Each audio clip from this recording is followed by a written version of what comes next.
Good morning, good evening, good afternoon, जहाँ भी आप हैं, जब भी आप हैं, बहुत बहुत शुक्रिया मेरे इन वीडियोस को देखने के लिए। मेरा नाम है टावंजी चेरेमी, मैं हूँ पाई 5/5 में, रहता हूँ दुबई में, बहुत खुश हूँ और ज़िंदा हूँ। और आज का वीडियो एक न्यूज़ रैंट है जहाँ हम क्रिप्टो से रिलेटेड खबरों के बारे में बात करते हैं। और आज हम काफ़ी सारी खबरों के बारे में बात करने वाले हैं। उसके पहले मैं आपको एक चीज़ बताना चाहता हूँ। मुझे ये चीज़ बहुत ज़्यादा गुस्सा दिलाती है जब कोई मुझसे ये कहता है कि बिटकॉइन की वैल्यू है ही नहीं, बिटकॉइन सिर्फ एक बबल है। पीटर शिफ को ये कहना पसंद है और भी बहुत सारे लोग यही कहते हैं कि बिटकॉइन की कोई वैल्यू नहीं है, और ये चीज़ सच नहीं है। बिटकॉइन के पास एक इंट्रिंसिक वैल्यू है। हमारे पास एक ऐसी चीज़ है बिटकॉइन जो हम इस्तेमाल कर सकते हैं अपनी रोज़मर्रा की ज़िंदगी में भी अब, और इसके अंदर एक वैल्यू है। इसका मतलब बेसिकली ये है कि सॉफ्टवेयर की कोई वैल्यू नहीं है। सॉफ्टवेयर की वैल्यू है, ऐसे कैसे नहीं है? मतलब मुझे एक बात बताइए, ये आईफोन है, ठीक है, इसमें से अगर आप iOS जो इसका ऑपरेटिंग सिस्टम है, अगर आप उसे निकाल देंगे तो क्या आईफोन किसी काम का होगा? ये तो बस ये एक ऐसी पीस ऑफ हार्डवेयर है, मेटल का पीस है, कुछ फ़ायदा ही नहीं है इसका। तो आपको एक ऑपरेटिंग सिस्टम, एक सॉफ्टवेयर की ज़रूरत है। इसका मतलब क्या हुआ? सॉफ्टवेयर की एक इंट्रिंसिक वैल्यू है, क्योंकि आपको सॉफ्टवेयर की ज़रूरत है। जिस भी चीज़ की ज़रूरत होती है उसकी वैल्यू होती है। तो यही मेरी एक प्रॉब्लम है उन लोगों से जो कहते हैं कि बिटकॉइन की इंट्रिंसिक वैल्यू नहीं है। जैसे यहाँ पर एक आर्टिकल है, does bitcoin have an intrinsic value? क्या बिटकॉइन की एक इंट्रिंसिक वैल्यू है? अब यहाँ पर जो सबसे पहली लाइन लिखी हुई है वो ये है कि अगर आप बिटकॉइन के आलोचकों जो बिटकॉइन के खिलाफ बात करते हैं, अगर आप उनकी बात काफ़ी समय तक सुनेंगे तो आप ये बिलीव करने लगेंगे कि बिटकॉइन सक्सेसफुल नहीं हो सकता क्योंकि उसके अंदर कोई भी इंट्रिंसिक वैल्यू नहीं है। आप एक बिटकॉइन को अपने हाथ में पकड़ नहीं सकते, आप बिटकॉइन को पहन नहीं सकते, और आप बिटकॉइन के साथ कुछ भी नहीं कर सकते सिवाय किसी और के साथ ट्रेड करने के। ये यहाँ पर पहली पैराग्राफ में लिखा हुआ है। और ये जो चीज़ है यही परफेक्ट एसेट है पैसे के लिए, क्योंकि आपको पैसे सिर्फ और सिर्फ किसी और के साथ ट्रेड करने के लिए ही चाहिए होते हैं। आप पैसे से चीज़ों को खरीदते ही तो हैं, आप ट्रेड ही तो करते हैं। पैसों का काम ही वो होता है। एक चीज़ आपको समझनी होगी, पैसा जो होता है एकदम फंडामेंटल लेवल पर पैसा एक जरिया होता है जिससे दो इंसान एक पर्टिकुलर वैल्यू को एक दूसरे से कम्युनिकेट करते हैं। अगर मैं आपको 10 रुपए दे रहा हूँ तो वो 10 रुपए जो हैं वो देकर मैं बेसिकली आपसे कह रहा हूँ कि ये 10 रुपए की वैल्यू मैं तुम्हें दे रहा हूँ और इस वैल्यू की चीज़ तुम मुझे दो। यही पैसों का काम होता है एकदम फंडामेंटल लेवल पर। और अगर आपके आसपास दूसरे इंसान नहीं है, कोई नहीं है, तो उन पैसों का कुछ फायदा ही नहीं है। करोगे क्या उन पैसों का? तो हाँ, ये जो बात लोग कह रहे हैं कि जैसे गोल्ड है, सोना है, सोने को आप पहन सकते हैं, एक ज्वेलरी की तरह उसे इस्तेमाल कर सकते हैं,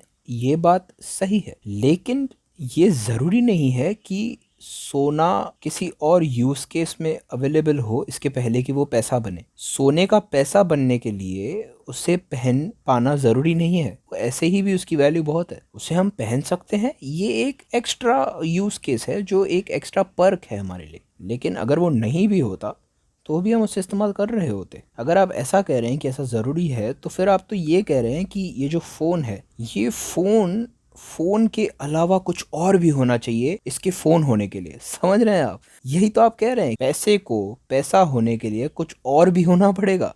और यही चीज़ दोस्तों, यही चीज़ बिटकॉइन को एक वैल्यू देती है, क्योंकि ये एक सॉलिड एसेट है, ये एक सॉलिड मनी। ये एसेट पैसों की तरह इस्तेमाल किया जा सकता है और ये किया जाएगा। ओके, तो अब आगे बढ़ते हैं। अर्जेंटीना की जो सबसे बड़ी प्राइवेट बैंक है, उन्होंने एक क्रिप्टो का ट्रेडिंग फीचर चालू कर दिया है। मैं इसमें और थोड़ा नीचे जाना चाहूँगा, क्योंकि इसको पढ़ के शायद आप लोग ये सोच रहे होंगे कि यार ये तो अच्छी बात है कि यार अब हम बैंक में क्रिप्टो खरीद सकते हैं, तो बहुत बढ़िया बात है अर्जेंटीना में। पर ठीक है, चलिए पढ़ते हैं क्या है यहाँ पर। ओके, तो इस बैंक का नाम है बैंको गैलेक्सिया। बैंको गैलेक्सिया अपने यूज़र्स को खरीदने और बेचने की, क्रिप्टो खरीदने और बेचने की एबिलिटी दे रही है, लेकिन ये उन्हें विदड्रॉ, जिसका मतलब है अपने क्रिप्टो को निकालने की एबिलिटी नहीं दे रही है। ये आप मतलब देख रहे हैं कितना क्लियर स्कैम है ये। मैं आपको समझाता हूँ कि ये क्या है।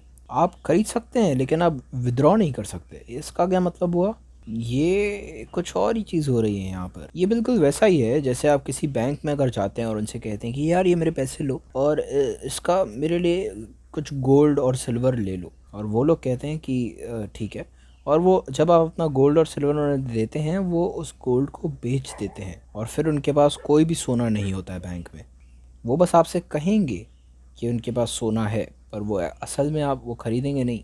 और मैं आपको बता दूं, ये इंडस्ट्री वाइज डेरोगेटरी प्रैक्टिस होती है।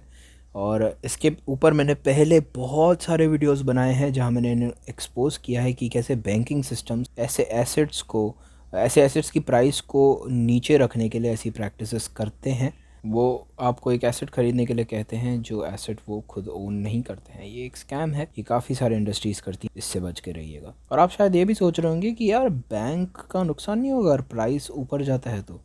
नहीं, क्योंकि बैंक के पास एक प्रिंटिंग प्रेस है, वो और डॉलर्स को छाप कर बच सकती है। तो इस चीज़ से आपको बच के रहना है दोस्तों। तो हाँ दोस्तों, ये एक तरीका है जिससे वो एसेट्स को सप्रेस करके रखना चाहते हैं, जो एक अच्छी बात नहीं है। पर चलिए अब अगली खबर पर चलते हैं। टेलीग्राम इस्तेमाल करने वाले लोग अब क्रिप्टो भेज सकते हैं एक दूसरे को टेलीग्राम ऐप का इस्तेमाल करके। मैं इनिशियली इसके लिए बहुत उत्तेजित था जब मुझे इसके बारे में पता चला, पर फिर मुझे पता चला कि टॉन द ओपन नेटवर्क, जो इसकी ब्लॉकचेन है टेलीग्राम की खुद की, आप सिर्फ इसी के टोकन्स को एक्सचेंज कर सकते हैं। सिर्फ आप टन कॉइन्स को ही कर सकते हैं। तो पता नहीं क्या है ये, बट हाँ अच्छी बात है, एक तरीके से अच्छा कदम है क्रिप्टो की तरफ। ये लोग बेसिकली अपने क्रिप्टो यूनिवर्स में लोगों को लाना चाहते हैं और उस यूनिवर्स से बिटकॉइन को बाहर रखना चाहते हैं। बिटकॉइन होता तो अच्छा होता, लाइटनिंग नेटवर्क में अगर बिटकॉइन होता तो बहुत अच्छा था, पर नहीं है तो भी चलेगा, ऐसी कोई बात नहीं, जो चाहें वो कर सकते हैं। चलिए अब अगली खबर पर चलते हैं। हाउस बिल जो है उसका एम है कि CFTC अथॉरिटी को एक्सचेंजेस पर क्रिप्टो रेगुलेट करने की ताकत दे दी जाए। तो हाँ दोस्तों, रेगुलेशन आ रही है क्रिप्टो की एक्सचेंजेस पर और स्टेबल्स कॉइन्स पर